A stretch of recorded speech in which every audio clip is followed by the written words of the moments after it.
It is an old motherboard connector with gold-plated legs at the point of connection of the circuit. This is a good electrical way of gold.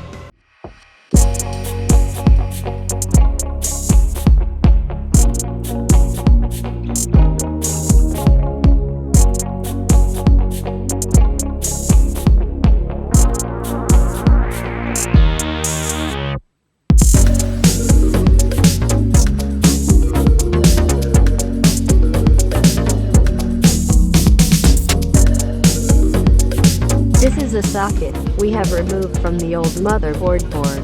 Gold-plated sockets are very thick.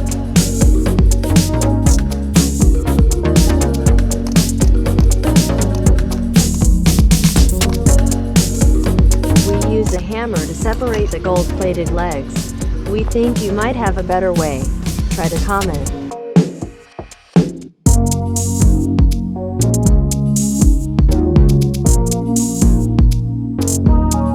It is gold-plated, but many people think it is gold.